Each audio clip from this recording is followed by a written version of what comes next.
is, here you go. Change. Sir, you are working in such a big company and you are asking for 2 rupees change. People are staring at you. You smile and respond, keep the change. It was me talking to an auto driver when he dropped me at OTP and did not return me the change. How many of you have actually faced this?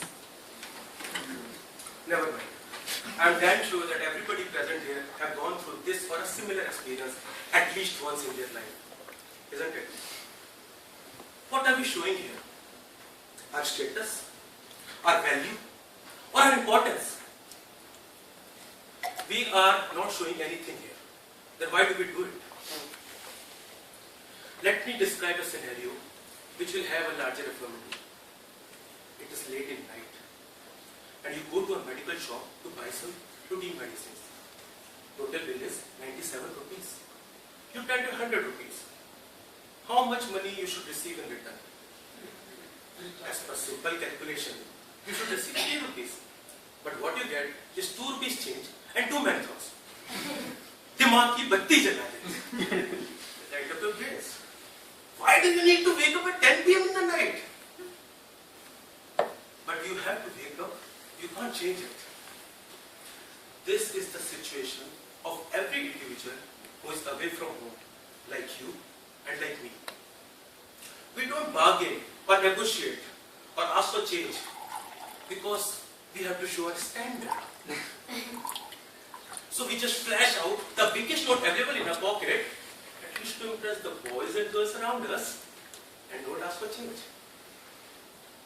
We are civilized people, and we believe in not he who has much is rich, but who he gives much. Right?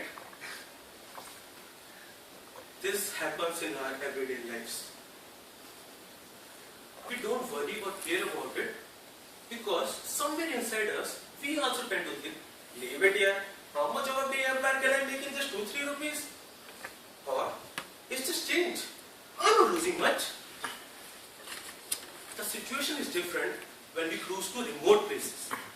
We think that the vendor must have done really hard work in getting the products, so let him have the change. Does anybody want to know the truth? Inflation. Inflation? Did I hear it right? How can 2-3 rupees cause inflation? The speaker must be out of his mind.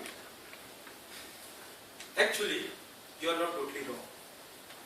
Let me describe a scenario which will dissipate the black clouds. It is 6 a.m. in the morning. And you just woke up from sleep and you go to a shop to buy a half-liter packet of milk. You pay 14 rupees to the shopkeeper. Do you know the actual cost of that milk packet is 13 rupees? Then where did 1 rupee go? Anyone? Cooling charges. What? It is the vendor's problem to store the product. Why should you pay extra? But you can't argue because it has become the norm. You guys did not make the rules and you are not bound to follow them, but you have to abide by them. This situation is killing us. It happens in our everyday lives. This surplus amount is spreading in the economy and inflating the cost of the goods. People are paying extra for almost everything. This menace is engulfing our society in a pit of indirect inflation. Let us pledge that we would not nurture this infectious disease. Statistically, if a vendor receives 1 rupee extra per customer from 10 customers in a day, then he would be making an additional fortune of 3,600 rupees in a year and simultaneously infecting the other vendors.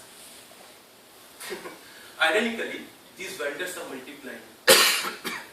So, if you pay 10 rupees extra to 10 vendors in a day, you are incurring a total loss of 3,600 rupees in a year. This is your hard-earned money.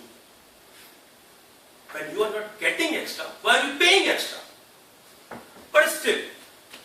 think you want to lighten up your wallets, then I accept all kinds of payments. Cash, bank, credit cards, online transfer, anything is fine.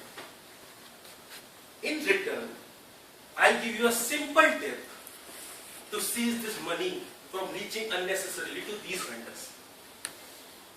From this financial burden, there is only one person who can save you, and that's you, my friend.